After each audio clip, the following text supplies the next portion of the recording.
하나님 나라를 중심으로 읽는 성경 중.서 안녕하세요. 일상하늘 꿈입니다.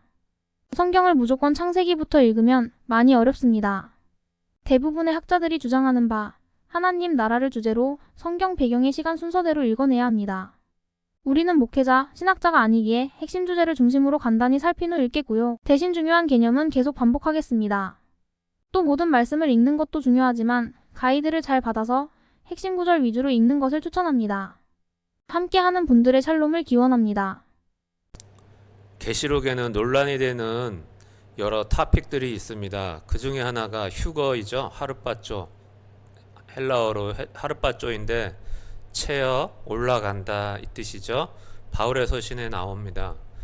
언제 될까 그것을 많이 궁금해 하시는데 저 개인적으로 예수 믿는 사람은 환난은 당하지만 진노는 당하지 않는다. 즉 일곱 번째 나팔 대접 심판이죠. 대접 심판을 받기 전에 여섯 번째 환난, 여섯 번째 나팔, 유브라데 전쟁이죠. 그 즈음에서 하룻바쪼 휴거가 일어날 것이다 라고 믿는 사람이고요.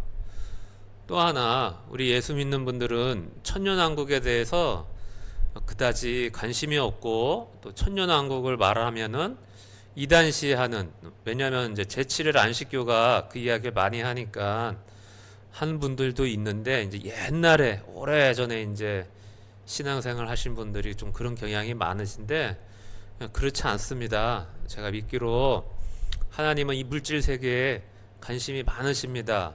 이 물질 세계를 그냥 포기하고 다 불태워 버려 가지고 없애버리시는 게 목표가 아니라 그 물질 세계를 회복해 가지고 그 물질 세계와 영의 세계, 즉 땅과 하늘을 크로스 합체시키는 것이 하나님의 최종 목적이다.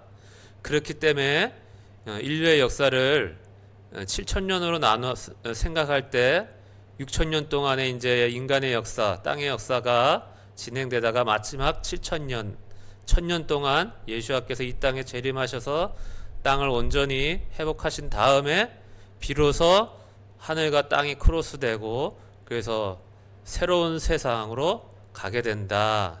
이것이 성경의 큰 골자입니다. 여러분이 이 인식을 가지고 이 성경을 읽으시기 바랍니다. 계시록 12장 13장 또 하나의 막간 인터루드 삽경입니다. 계시록 12장 여자와 용, 영적인 세계죠. 물론 12, 13, 14장은 영적인 세계의 전쟁이 땅으로 이어지는 비밀 보여준다 그랬죠. 2절 이 여자가 아이를 베어 해산하게 되매 3절 하늘에 또 다른 이적이 보이니 한 큰 붉은 용이 있어 머리가 7이여 뿔이 10이라 그 여러 머리에 7 왕관이 있는데 창세기에서 뱀으로 사람을 아담과 하와를 유혹했던 그 뱀이 이제 용으로 이렇게 커져서 왔습니다. 이렇게 순결한 여인은 하나님의 백성을 나타내고 있고 반면에 음녀는 하나님의 백성들을 박해하는 세력을 나타내고 있습니다. 이 음녀는 많은 무리들의 지지와 후원을 받고 있죠. 음녀라는 표현은 낯선 표현이 아니었습니다. 배도하는 무리가 곧 음녀였습니다. 이사야서 1장에서 신실하던 성읍이 어찌 창기가 되었는고, 이어서 예레미야 3장에서는 하나님께 배역하는 행위는 행음, 즉 음란한 행위라고 선언되고 있죠. 바울도 신약에서 바울도 예수를 영접하는 우리는 그리스도와 한 영이 되죠. 같은 것입니다.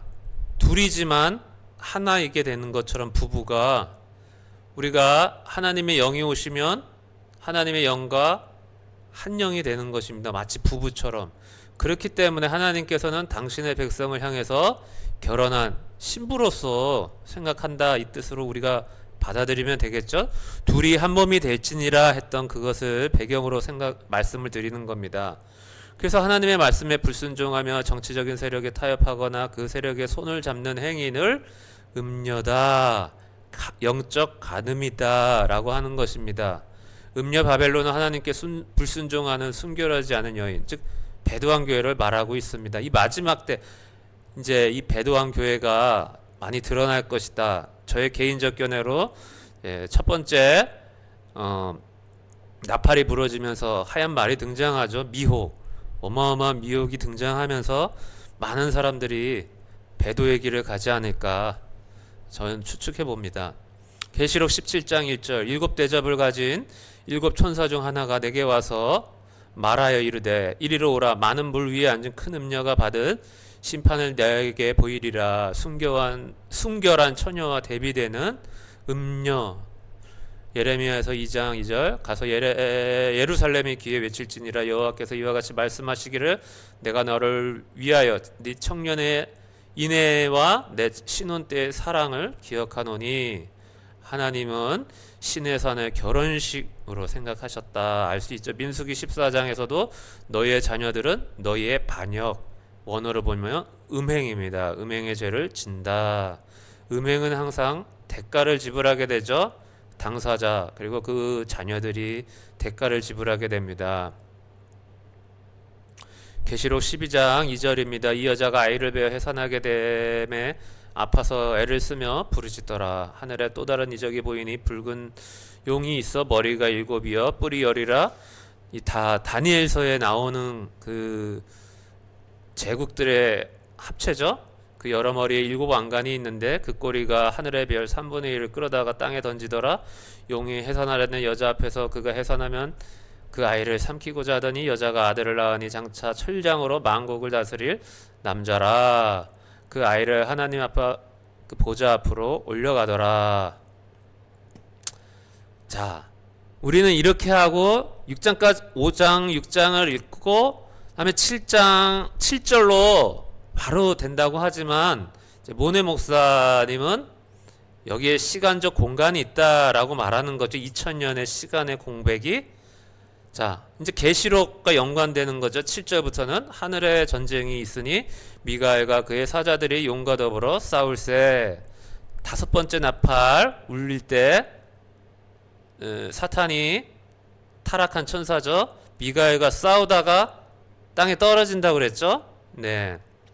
그래서 큰 용이 내쫓기고 옛뱀 마귀라고 하는 사탄이라고 하며 온 천하를 깨는 자가 땅으로 쫓기고 그의 사자들도 그와 함께 내쫓기니라 하면서 한 전반기 3년 반 온건한 박해가 일어나고 마지막 3년 반에는 짐승이 나타나서 극심한 박해가 일어난다라고 본다고 제가 말씀드렸죠. 또 요한복음 12장 31절에서 심판이 이르렀으니 이 세상의 임금이 쫓겨나리라 라는 것이 예수님 그 당시일 것인가 아니면은 2000년 예수님 이후 2000년 이후에 있을 다섯 번째 나팔로 볼 것인가. 자, 십자가로 예수님께서 승리하셨죠. 그래서 이 세상의 임금이었던 사단이 큰 타격을 받았다. 그러나 마지막 때 이제 미가엘에 의해서 또 하늘에서 전쟁을 치르다가 또 쫓겨나게 된다. 이 두 가지를 다 함축한다고 봐도 되겠습니다. 다니엘서 9장 27절 이제 짐승 이야기, 많은 분들이 관심 갖는 적그리스도 이야기죠. 네, 그렇게 적그리스도에 대해서 관심을 가지시지 말고 예수 그리스도에 대해서 재림하실 그분에 대해서 관심을 더 가지시는 게 정상입니다. 그가 장차 많은 사람과 더불어 한 이래 동안, 이래 7이죠. 7년 동안의 언약을 굳게 맺고 그가 그 이래의 절반의 제사와 예물을 금지할 것이다. 후 3년 반이 되겠죠.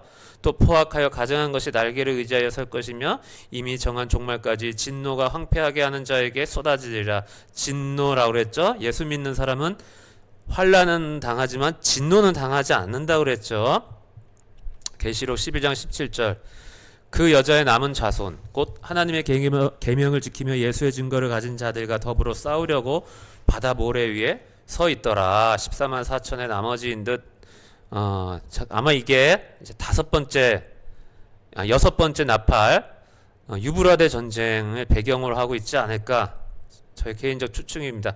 계시록 13장 1절에 내가 보니 바다에서 한 짐승이 나오는데 뿔이 10이요 머리가 7이라. 그 뿔에는 10 왕관이 있고 그 머리들에는 신성모도 가는 임금이 있더라. 제국이고 또 어떤 한 인격이 되겠죠. 많은 분들이 유럽이다 뭐 미국이다 하는데 저는 그때 중동 짐승이라는 책에서 소개했듯이 저는 중동에서 나타나지 않을까 저의 개인적 생각이지만 이렇게 추측합니다.